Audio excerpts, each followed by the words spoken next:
Ready?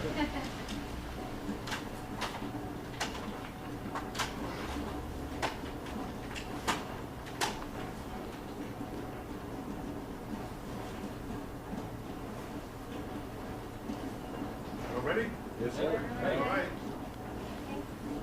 Okay, so I see we're distant, so let's take this off so you hear me a little bit better. My name is Detective Nathan Sexton. I'm a detective with the Austin Police Department Homicide Unit, spelled Nathansexton. Today we're here to announce the arrests of 21-year-old Manuel Huerta and 33-year-old Jonathan Zavala for murder in a road rage series. First off, I'd like to say this couldn't be done without a group of officers and individuals that helped and were instrumental in this case.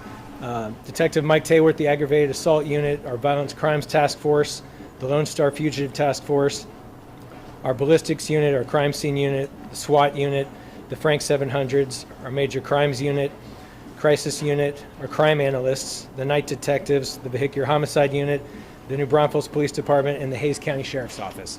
It was huge for all these folks helping us out throughout the way. This has been going on for months now.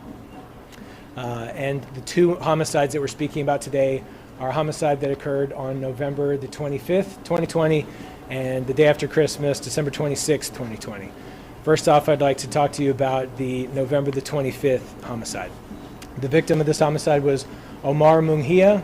This occurred at the intersection of Pleasant Valley and East Riverside. In this particular case, Mr. Manguia was driving eastbound on Old Torf. He then proceeded northbound on Burton and was followed by a white Honda. This Honda ended up getting into a road rage incident with him, following him for several miles, and ended up shooting numerous rounds at him at the intersection of Riverside and Pleasant Valley. Continued to follow him further as he went east, ultimately striking Manguia and the passenger in his vehicle. Munguia's truck flipped, there was a collision, and the white Honda fled.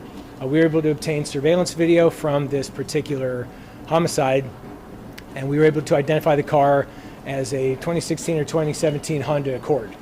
We've been searching for that vehicle since.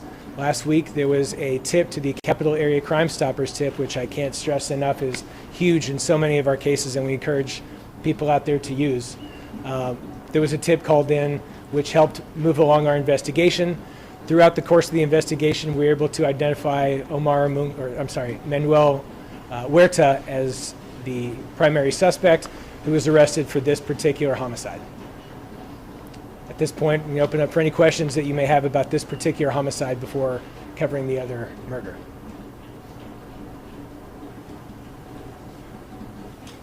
Okay. How important were the tests of the community and the fact that we have video of this? The video is great. The businesses, the help of businesses is huge. The cooperation to be able to get those surveillance video in a timely manner, to be able to put it out there. I know most of the media outlets for both murders, actually, ours included, this one from November, were huge, and being able to get those videos out to the public.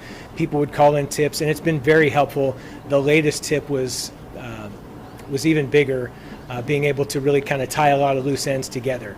So I can't stress enough how big these tips are from the community. A lot of times suspects talk to other people, somebody knows something, and they may be afraid to come forward. So as always, we really encourage people, if you have any information, even if you don't think it's that relevant, to use those Crime Stoppers numbers or the homicide tip line to call in any information that you might have.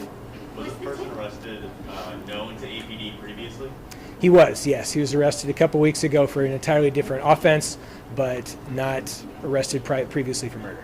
So was he under your custody when you guys realized that it was the same person? One of them was. Zavala was in custody already, but Manuel Huerta was not in custody. He had already been released on bond for the prior arrest. Okay, both of them are related to the same homicide of Omar? They're both related to the murder of Miranda Lopez. In the very beginning, you thanked New Braunfels Police and Hays County Sheriff's Office. Yes. What role did they play in finding one or both suspects? Sure. So several of our vehicles, including a gray Toyota Camry that was used in the December the 26th murder, was stolen from Hays County. So just back and forth, being able to discuss MOs and various victims and be able to talk to them on what happened, video that they may have acquired from their investigations. Guns were stolen from the New Braunfels Police Department that were found during our investigation. So there was a lot of overlaps with other jurisdictions, and their cooperation was huge. You mentioned the really helpful tip. Yes. Was that in relation to someone recognizing the car because those photos have been put out there, or was it a tip about something else? I think they had personal information, so they were able to name names and say like real specific information that was helpful. We've had other tips where people have called in about specific cars, and we actually did have another tip that was called in about the vehicle, which was in large part due to those videos. So yes, there was another tip that was because of the videos put out. In the last couple of months, November 25th, that incident had to do with road rage. That's right. January 6th, the one with Alexander Gonzalez, it also had to do with road rage. What are some tips to avoid being a victim of a road rage? Sure. By no means were the victims in any of these murders doing anything to cause attention to themselves or to be victimized. But I will say that if someone is pursuing you, or if just try to drive to a safe location is really the best advice that I can give. Don't try to engage. Don't try to say anything to them. Don't try to get into it with them. I know everybody's human. People are emotional, but these murders were over nothing. The other groups, the suspects in these cases, were just angry. They didn't know their victims at all, and it's hard for us to wrap our heads around shooting someone you don't know at all, but they did it repeatedly. These two murders, and there are multiple other shootings where the victims luckily survived those shootings.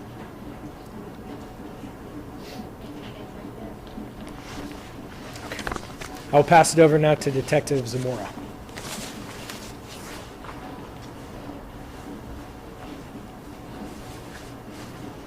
Good afternoon. I'm Detective Zamora with the Austin Police Homicide Unit.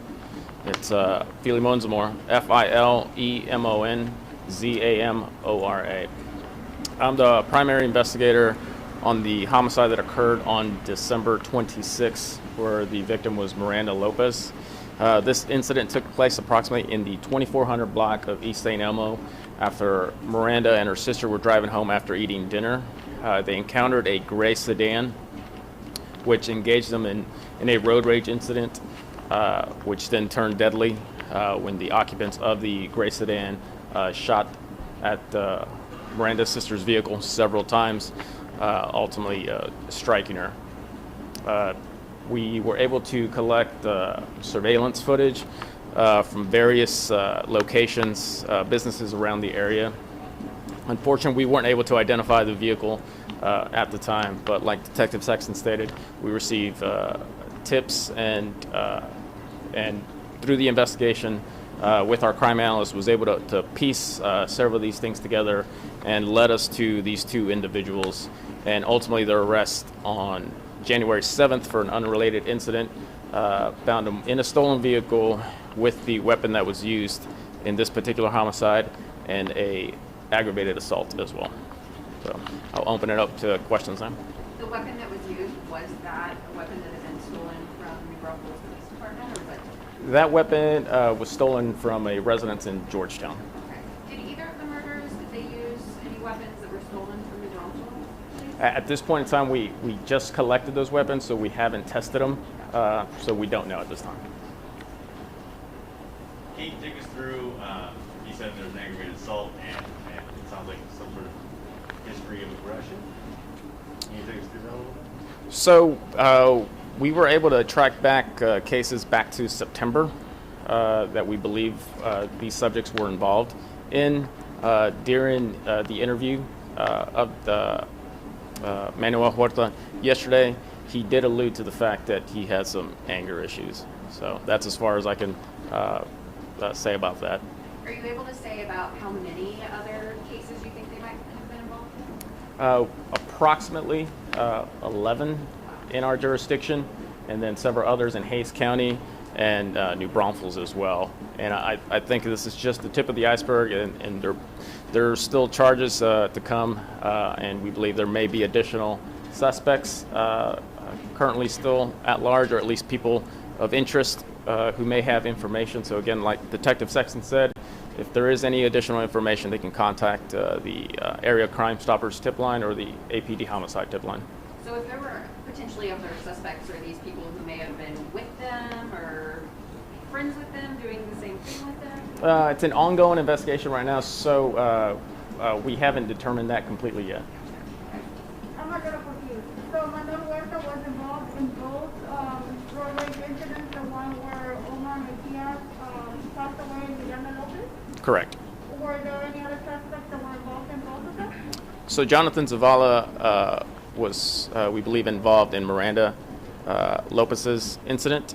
But again, at this time, we still believe that there may be additional subjects that are involved, and we're still investigating and putting that together.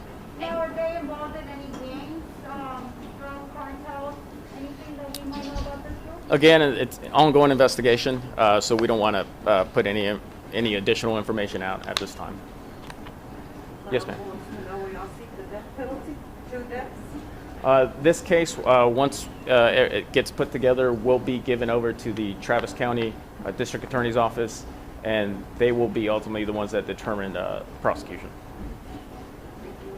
Can you list exactly what charges they have stemming from this case and the previous cases? So Manuel Huerta is currently charged with 2 counts of murder for Mr. Manguia and Ms. Lopez. Mr. Zavala is currently charged with murder currently for Miranda Lopez's case.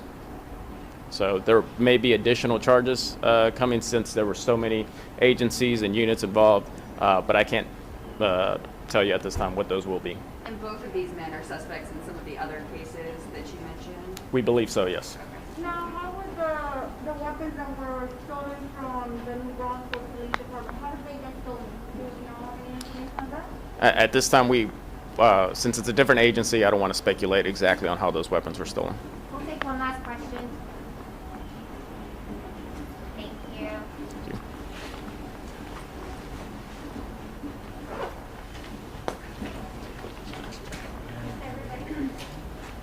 We're gonna go inside for a little bit. If anybody needs Spanish sound, you can stand by. We'll do it right after the breakdown. You know, it's not a technical. You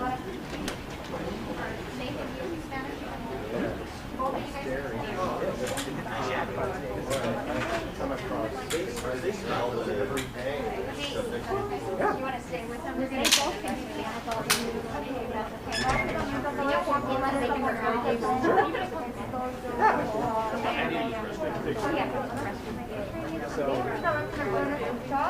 Just hang out. Pero básicamente ahora mismo